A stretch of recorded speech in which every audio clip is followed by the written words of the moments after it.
ආයිබෝවන් කොහොමද ඔයගොල්ලන්ට ටැරෝ වලින් ඔයාට මොනවද වෙන්න තියෙන්නේ කියලා බලමුද? ඔයාට මොකද්ද වෙන්න තියෙන්නේ කියලා අපි මේක හරහා මැසේජ් එක ගමු. මේ දකින්න ඔබට මම මේ ඔක්කොම ඔයාලට දකින්න කෙනාට දකින්න වෙලේ ඉඳලා තමයි විශ් කරලා තියෙන්නේ. ඔයාලට මේවා ඔයාලට ප්‍රශ්න තියෙනවට උදව් වෙන්න කියලා ප්‍රාර්ථනා කරලා තමයි මේක අදින්නේ. බලමු කොහොමද කියලා. මේ දකින්න ඔබට කල්පනා කර කර ඉන්නවා. chance එකක් එනවා. ඒත් ඔයා chance එක ගන්නෙ නැහැ. මොකද මේ සිද්ධි නිසා ඔයාට සිද්ධි වෙලා තියෙනවා දෙකක් තුනක්.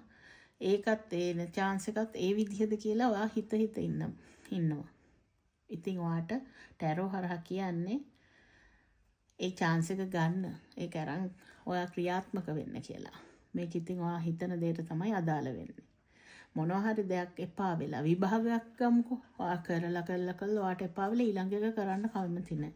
එහෙම නැත්නම් ගෑන් ළමයි 3-4 දෙනෙක් ආශ්‍රය කරලා ඊළඟ එකනා කොහොමද කියලා කල්පනා කරනවා. අර එහෙම අදාළ දෙයට අදාළ කරගෙන බලන්න. මේක කියන්නේ කමක් නැහැ.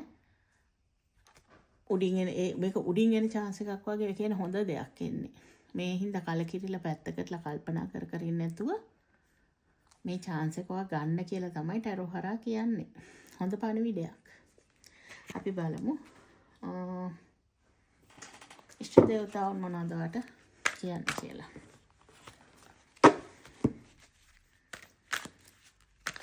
ඉෂ්ට දේවතාවුන් මොනවද කියන්නේ? ඔයා හිටියා නම් මේක කරනවද නැද්ද නිකන් කලකිරලා වගේ. හැබැයි ඔයා ඉන්නේ ඒක හදවතට දැනෙන ප්‍රශ්නයක්. එහෙම වෙන්න එපා. ඔයා ඒ දේ අරගෙන ක්‍රියාත්මක වෙන්න කියලා තමයි ඔන්න ටැරෝ හරහා කියන්නේ.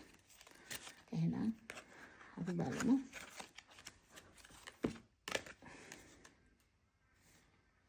ආධ්‍යාත්මික අවදිවීම. කවුරු හරි ඉතින් මෙහෙම තත්ත්වයක හිටියා නම් ඒ කියන්නේ දැන් අර එපා වෙලා තිබ්බ දේ මෙහෙම දෙයකට හිත හිටියා නම් ඒකත් ඔයාට සුබදායක අතර තමයි තියෙන්නේ. ඒක ඔයාගේ අභ්‍යන්තරයෙන් ගොඩනගෙන දෙයක් කියලා තමයි කියන්නේ. ඉතින් සුබ කාඩ් එකක්. හරි මම මේක කරන් බැලුවේ අත්හැරීම. ඔයාට දැන් කලකිරිලා මොන හරි ඉන්නවනම් අර ටැරෝ කාඩ් එකේ වගේ ඒවා අතාරින්නලු. ඔයාගේ ඉෂ්ට දේවතාවුන් කියනවා. වටේ පිටේ තියෙන ඒවා ටික අයින් කරලා දැන් ඔයාට මෙතන එහෙම එකක් නේ තියෙන්නේ. කලකිරිලා එපා වෙලා කල්පනා කර ඉන්නවා. හරියටම ඉෂ්ට දේවතාවුන් මේකට උත්තරේ දීලා තියෙනවා. මෙහෙම කලකිරිලා අයින් වෙලා මෙහෙම ඉන්න නැතුව මේ ඔක්කොම වටේ පිටේ සුද්ධ කරගෙන අනවශ්‍ය ඒවා ඈඩ් කරලා ඔයාගේ පාරට එන්න කියලා තමයි මේ ඇඩ්වයිස් දෙකම දෙයිලා තියෙන්නේ. ටැරෝ වලින් ඇවිල්ලා තියෙන්නේ ඒන්ජල් මෙසේජ් වලින් ඇවිල්ලා තියෙන්නේ. ඔයාට සුබම සුබ පණිවිඩ දෙකක්. අනවශ්‍ය දේවල් අයින් කරලා දැන් ලැබෙන දේ අරගෙන කරන්න තියෙන ජොබ් එක හරි මොකක් හරි ඒක සතුටින් කරන්න කියලා ඔන්න පණිවිඩය. එහෙනම් මං ගිහින් එන්න.